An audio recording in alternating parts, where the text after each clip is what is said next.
Hello friend, welcome to our YouTube channel The Dig Out Facts. Today we will discuss about the Hindu newspaper analysis for the 26th of April 2020. तो आज देख लेते हैं हमारा news discussion क्या रहेगा। सबसे पहले हम डिस्कस करेंगे एनजीटी यूजीसी और नुमिस्मेटिक, प्लाज्मा थेरेपी, रोहतांग पास, स्पेनिश फ्लू, एमएसएमई इंटरप्राइजेज। आज हम हमारे टॉपिक डिस्कशन के ये रहने वाले हैं। तो फर्स्ट न्यूज़ एनालिसिस में यूजीसी के बारे में बात कर लेते हैं, जिसको यूनिवर्सिटी ग्रांट कमीशन बोला जाता है, जो कि एक स्टैट्यूटरी बॉडी है। यूजीसी एक्ट 1956 के अकॉर्डिंग इसको बनाया गया था।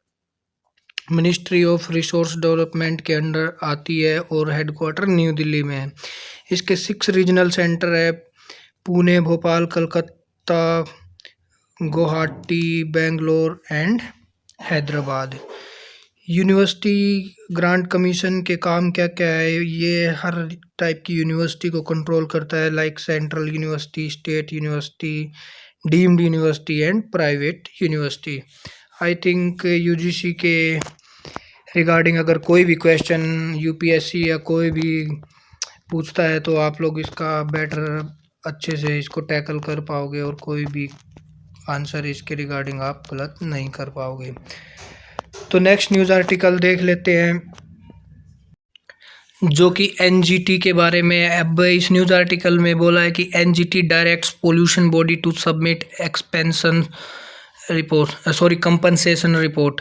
तो ये क्या बोला है इसके बारे में तो ठीक है, बट एनजीटी के बारे में देख लेते हैं। एनजीटी जो कि एक कॉन्स्टिट्यूशनल बॉडी है, जिसको नेशनल ग्रीन ट्रिब्यूनल भी बोला जाता है। इसका हेडक्वार्टर न्यू दिल्ली में है। और आप लोगों ने सुना होगा दिल्ली पोल्यूशन कंट्रोल सेंटर, जो कि एक एनजीटी की ही बॉडी है, दिल्ली में पोल्यूशन को मॉनिटर करने का काम करता है। और कॉन्स्टिट्यूशनल बॉडी इसलिए है क्योंकि इसका जिक्र जो कि आर्टिकल 21 में अपने कॉन्स्टिट्यूशन में किया गया है। अब ये कौन से मामले देखता है?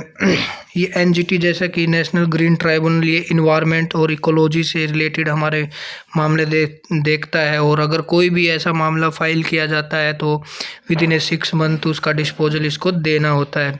अब इसका चेयरपर्सन अपॉइंट सीजीआई करता है, जो कि 5 साल के लिए होता है और उसको अपॉइंट नहीं किया जा सकता। इसके स्ट्रक्चर की बात करें तो इसमें एटलीस्ट 10 और maximum 20 full time judicial member रह सकते हैं। ये अपने डिसीजन में अगर बात करें तो ये इम्प्रीजमेंट इम्पोज कर सकता है, 3 इयर्स और फाइन और बोथ दोनों भी इम्पोज कर सकता है। अब ये देख लेते हैं एनजीटी कौन से एक्ट को डील कर सकता है। ये water prevention and control pollution act 1974 and 77 को करता है, forest act 1980, air pollution prevention control act 1981, environment act 1986, public liability act 1991 and 2002, biodiversity act. अब ये जो 2 एक्ट नहीं देखता है वो है एनजीटी लाइक 1972 का और 27 का, जो 2 एक्ट इसके अंडर में नहीं आते हैं। और अगर एनजीटी कोई फैसला दे देता है तो उसको चैलेंज किया जा सकता है किसी भी हाई कोर्ट में। ये अंडर आर्टिकल 26 में दिया गया है हाई कोर्ट की पावर के अंडर में। अब आप लोगों के मन में ये क्वेश्चन उठ रहा होगा कि एनजीटी लाइक बॉडी क्या इंडिया में ही है? जी नहीं। तो ये सबसे पहले न्यूजीलैंड ने बनाया था, उसके बाद ऑस्ट्रेलिया, और India have such mechanism. India is the 3rd body to have mechanism like this. अब यहाँ पे एक टर्म न्यूमेटिक यूज किया है। न्यूमिस्मेटिक क्या होता है? न्यूमिस्मेटिक जो कि कॉइन्स, पुराने कॉइन्स इकट्ठा करता है, उसको न्यूमिस्मेटिक बोला जाता है। नेक्स्ट न्यूज़ आर्टिकल में देखते हैं कि Karnataka being trial for plasma therapy. Karnataka ने भी प्लाज्मा थेरेपी का स्टार्टिंग कर दिया है। प्लाज्मा थेरेपी होती क्या है? सबसे पहले देखते हैं कि प्लाज्मा होता क्या है। प्लाज्मा जो कि ब्लड में एक येलोइश लिक्विड होता है, जो कि सेल और प्रोटीन को कैरी करता है, उसको ही प्लाज्मा बोला जाता है। अब ये थेरेपी काम कैसे करती है? इसमें अगर किसी भी डिजीज से इन्फेक्टेड बंदा रिकवर किया है तो उसके ब्लड से प्लाज्मा निकाला जाता है और जो इन्फेक्टेड पर्सन है उसमें ये इंजेक्ट किया जा सकता है, तो इसी को ही प्लाज्मा थेरेपी बोलते हैं। नेक्स्ट देखते हैं न्यूज़ आर्टिकल क्या है, centre passing the buck to state से कांग्रेस। अब कांग्रेस ने ये बोला है कि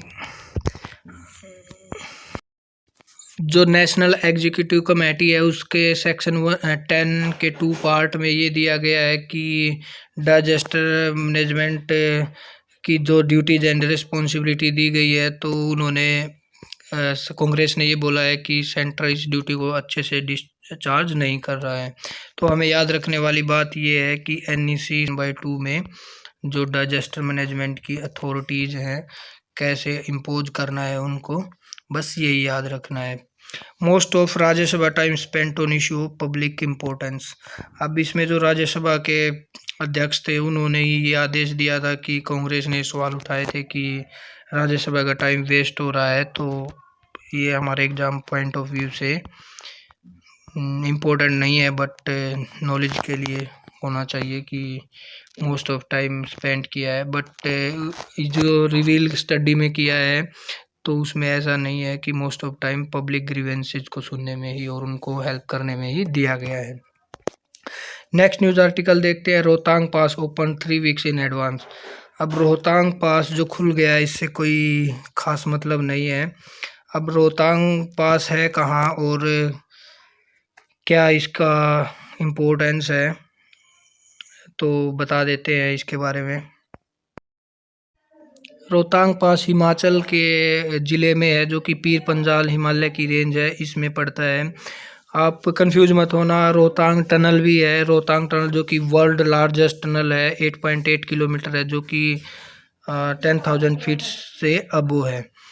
तो रोहतांग पास की बात कर लेते हैं। हिमाचल प्रदेश में पीर पंजाल रेंज जो हिमालय की रेंज है उसमें पड़ता है और ये कुल्लू वैली को लाहौल स्पीति वैली से जोड़ता है। और इसके बारे में आगे बात करें तो रावी रिवर है जो इसके वेस्ट से पास होके जाती है। बस आई थिंक इतना नॉलेज काफ़ी है और इससे ज़्यादा कुछ भी पूछा नहीं जाएगा। कोई भी क्वेश्चन अगर इससे रोहतांग पास से आता है तो आप लोग अच्छे से इसको टैकल कर पाओगे। अब नेक्स्ट यहाँ पे एक स्पेनिश फ्लू के बारे में बताया गया है, तो हम देख लेते हैं कि स्पेनिश फ्लू क्या था। स्पेनिश फ्लू जो कि 1918 और 1919 में फैला था, जिसका वायरस H1N1 जिसको स्वाइन फ्लू के नाम से भी बोला जाता था। इन्फ्लुएंजा मेनली इसका वायरस था। तो अब स्पेनिश ऐसा नहीं है कि स्पेनिश में ही हुआ था, अब जी बिल्कुल ऐसा नहीं है। स्पेनिश ने इसको सबसे पहले डिस्कवर किया था, तो इसलिए इसको स्पेनिश फ्लू बोला जाता है। और इस फ्लू के फैलने का आज तक भी कोई सॉलिड रीज़न नहीं मिला है। इसका कारण यही माना जा रहा है कि वर्ल्ड वार के बाद में जो स्थिति बन गई थी उसी के कारण ही इसका इन्वेंशन हुआ था। नेक्स्ट न्यूज़ आर्टिकल देखते हैं हमारे एग्जाम पॉइंट ऑफ व्यू से क्या है। आप लोग देख रहे हो कि मैंने मैक्सिमम अखबार को क्रॉस किया हुआ है कि हमारे लिए कोई इम्पोर्टेंट नहीं है। लाइक महाराष्ट्र रिपोर्ट से recorded 811 case in a day, student to return from Rajasthan, ये कोई हमारे एग्जाम पॉइंट ऑफ व्यू से न्यूज़ नहीं है। अब नेक्स्ट न्यूज़ आर्टिकल देखते हैं क्या है। यहाँ पे एक न्यूज़ है, online match maker sign up increase 30%। कोविड-19 का ये भी एक इफेक्ट हुआ है कि जितने भी मैरिज ब्यूरो थे उनमें भी एक स्पाइक देखने को मिला है, जो कि 30% इनके केसेज में हाई इम्प्रूवमेंट देखने को मिला है। अब नेक्स्ट देख लेते हैं MSME क्या है। MSME जिसको माइक्रो स्मॉल मीडियम इंटरप्राइज भी बोला जाता है, जो कि एक स्टैट्यूटरी बॉडी है जो MSME एक्ट 2006 के अकॉर्डिंगली बनी थी। अब इसमें बात करें तो माइक्रो में अगर हमें बात करें तो कंप्यूटर, हाउस क्लीनिंग, लाइक जितने भी ये इंडस्ट्रीज में काम होते हैं इनको माइक्रो इंडस्ट्रीज बोला जाता है। और माइक्रो इन किस बेस पे बोला जाता है कि अगर इनके इन्वेस्टमेंट, मशीनरी का जो इन्वेस्टमेंट है बियॉन्ड 25 लाख नहीं है तो इसको माइक्रो बोला जाएगा। और मीडियम किसे बोला जाएगा, सॉरी, उससे पहले हम स्मॉल की बात कर लेते हैं। स्मॉल किसे बोला जाएगा? अगर 25 लाख टू 5 करोड़ के बीच में अगर इनके इंस्ट्रूमेंट में, मशीनरी में इन्वेस्ट किया गया तो उसको स्मॉल बोला जाएगा। और medium 5 crore to not exceeding 10 crore, 5 से 10 करोड़ के बीच में होगा तो उसको मीडियम बोला जाएगा।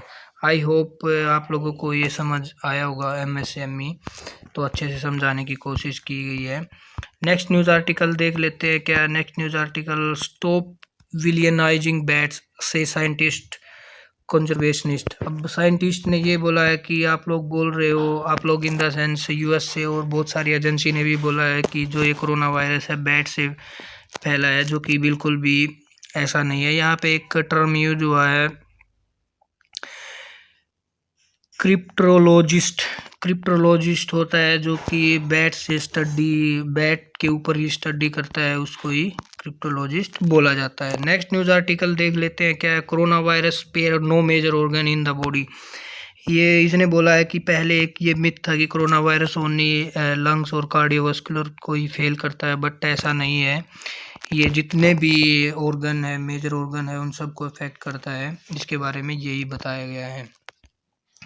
नेक्स्ट न्यूज़ आर्टिकल देखते हैं जो कि 12 नंबर पेज पे है। Why pathogens travel in search of a host. Pathogens वो होते हैं जो कि मेनली हमारे माइक्रोब्स जो कि डिजीज़ को फैलाते हैं, उनको ही पैथोजेंस बोला जाता है। यहाँ पे एक केस स्टडी दिया गया है कि जितने भी जेनेटिक्स डिजीज़ हैं, इसमें जो कि यूनाइटेड नेशन एनवायरनमेंट प्रोग्राम एक एजेंसी है, वहाँ पे उसने एक स्टडी की है कि 60% of all infectious disease in human are genetic. जितने 60% जेनेटिक है। जेनेटिक मीन्स जो डिजीज एनिमल से ह्यूमन में स्प्रेड होती है तो उसको ही जेनेटिक बोला जाता है। और फर्दर आगे ये रिवील हुआ है स्टडी में 75% of all emerging infectious disease are genetic in nature. मतलब जितनी भी डिजीज आती है 75% वो जेनेटिक इन नेचर होती है। तो ये किसके थ्रू फैलती है? बैक्टीरिया, पैरासाइट, फंगी, ये 3 मेन रीजन है जो इसको फैलाते हैं। अब अमंग ये जो UNEP किसको काउंट करता है और किन पे स्टडी करता है? जैसे Ebola, bird flu, MERS, Rift Valley fever, severe acute जो कि SARS, West Nile fever, Zika virus और जो कि करंटली कोविड-19 है, इनको स्टडी कर रहा है। अब यहाँ पे केस स्टडी देख, यहाँ पे सबसे पहले जो कि 2004 में एवियन इन्फ्लुएंजा फैला था जो कि 84 मिलियन बर्ड की डेथ क्लेम की थी। अब इबोला वायरस जो कि 2014 गुयाना में हुआ था आउटब्रेक, तो उसमें as well as ape, bat और ह्यूमंस का भी लॉस हुआ था। मर्स जो कि 2012 में 27 कंट्री में फैल गया तो उसमें 624 डेथ कंफर्म्ड हुई थी इनिशियली। निफा वायरस और यहाँ पे सार्स वायरस जो कि कोविड-19 की कैटेगरी का ही वायरस है। अब केस स्टडी ही दी हुई है यहाँ पे ऑथर ने ये बोला है कि वन हेल्थ ही इसको रोक सकता है। वन हेल्थ प्रोग्राम अब क्या है? One health according to WHO, one health is an approach to designing and implementing programs, policy, legislation and research in which multiple sector communicate and work together। इसमें एक community की तरह ही, like जो community kitchen की हमारी बात हो रही है ना, तो वैसे ही वन हेल्थ से ही कम्युनिटी की बात हो रही है। तो इसी से ही टुगेदर हम फाइट कर सकते हैं। वन हेल्थ अप्रोच में be fight for the road aid, यही इसी आर्टिकल में बताया गया है। नेक्स्ट न्यूज़ आर्टिकल देखते हैं हमारे एग्जाम पॉइंट ऑफ व्यू से क्या है। तो ऐसा कुछ भी नहीं है। So friends, hope you like this video. Thank you, please share, subscribe, thank you and have a nice day.